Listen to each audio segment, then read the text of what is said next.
So I actually started my career in publishing, but while I was doing my master's, I fell in love with technology and had a series of different jobs managing online content. I loved this idea of being able to turn around stories really quickly. And it was kind of a little bit kismet where I just ended up in a role where I needed to help manage a social media product. So it really appealed to that content creation side. But it was also all about product marketing. So bringing that new product to market, growing it, identifying customer segments, learning about monetization. So it was a role I didn't know that I was looking for, but it kind of just stumbled across my path.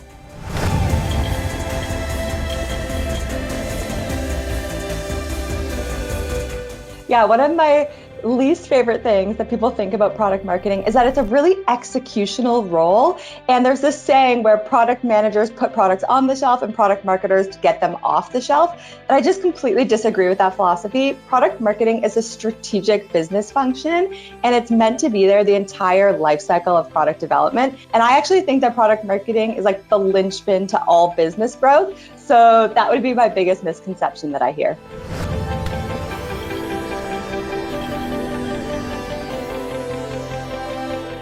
Yeah, so there's 3 steps, and I call it the MAP model. The first one is measure volume, and you really want to look at who do you have in your customer base, who do you have in your past customer base, and start to build clusters of customers who have things in common.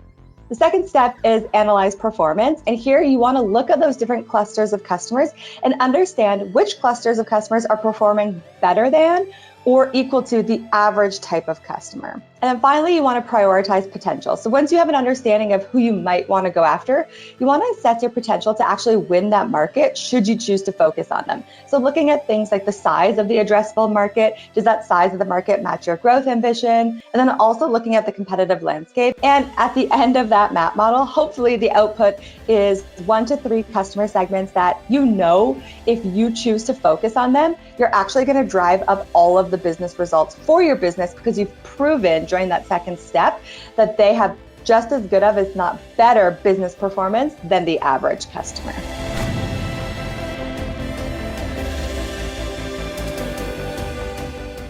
Yeah, there's tons of ways that you can do it. I think about ICPs, I think about customer segments, I think about personas, and they're all a little bit interchangeable. So I would say that really your target customer could be an ICP, but the difference here is that we're taking a qualitative and quantitative approach to that. I always suggest rather than building a typical persona, which I find a bit light and fluffy, usually they just have a picture, maybe they have some like fun facts. I recommend that you build segment profiles, which are really more focused on data. So here we'll actually pull in some of those stats about their business performance so that people across the business can make decisions about it.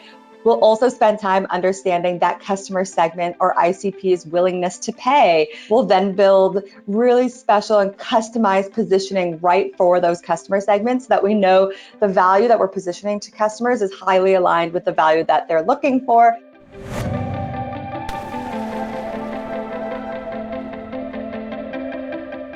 I would say that I'm a huge fan of monetization. So if I'm going into a business or if I'm going into a role, I always start by understanding their monetization strategy and how it's serving them.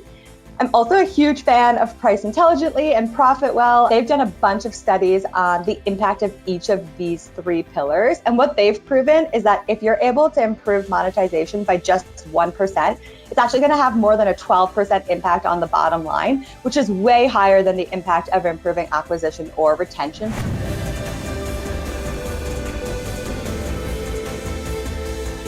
So many lessons. First of all, I learned that monetization and pricing is fun. I feel like so many people are intimidated by it, but it's actually super juicy and it's a really good blend of execution and strategy work. But the 2 big takeaways I got was you need to blend qualitative and quantitative data to get a really effective pricing strategy because surveys and charts are only going to tell you so much. You also need to talk to customers to understand the emotional response that they have to a pricing strategy. The second thing that I learned was really that pricing, and we often call it pricing and not monetization, but pricing actually is more than just a price point. A good monetization strategy considers things like your value metric, your packaging, as well as the price point. And so now when I think about monetization or I think about pricing work, I think about it a lot more holistically and a lot more strategically than perhaps I have in the past.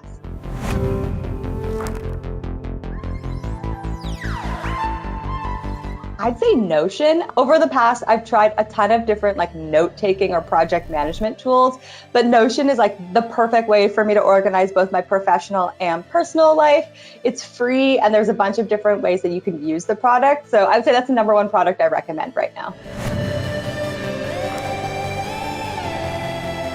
I mean, there's so many people, it's almost impossible to choose. But when I think about this and I think about the people that really inspire right now, one person that comes to mind is Kyle Lacey. He's the CMO over at a company called Lessonly, and he's just a really good guy. He's doing some really interesting things in marketing. He's being really open and kind of building out loud. So he has a huge LinkedIn presence. He's always talking about what they're trying at Lessonly, what they've learned, what they've failed at, so others can kind of do the same.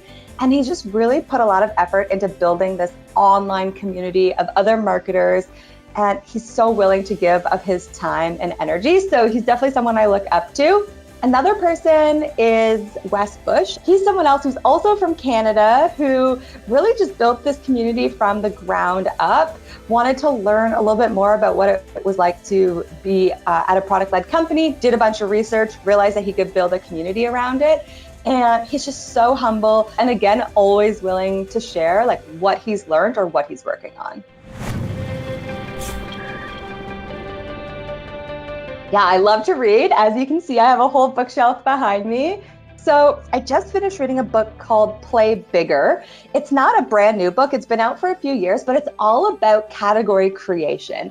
And I'm really into category creation right now. And this book is really about how do you build a category that allows you to define the rules with which your product exists. And so rather than trying to play someone else's game or fit within a specific defined category, how do you create your own and kind of build the conditions that will allow you to win and that work towards your unique competencies as a business and product?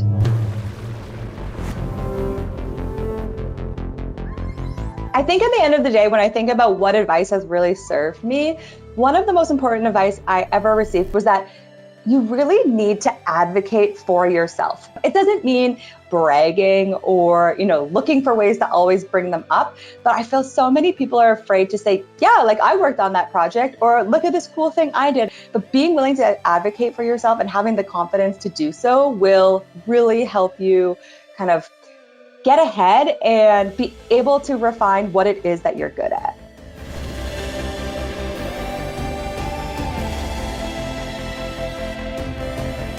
So definitely advocate for yourself. So it goes right back to that last question. But also I would say keep an open mind. So stay focused, but follow your curiosity, if that makes sense. So if I were to have been really strict about the path that I wanted to go on, and I followed that path exactly, I would probably still be working in publishing right now. But instead, I just started to follow my curiosity. And that led me to a series of different roles in different types of companies, different sizes of companies. And along the way, I was able to just continue to refine what it is that I'm looking for, what it is that I think I'm exceptional at. And that led me to my CSO role. But a decade ago, I didn't even know what a CSO was. So I never would have actually built a career path that would have gotten me there.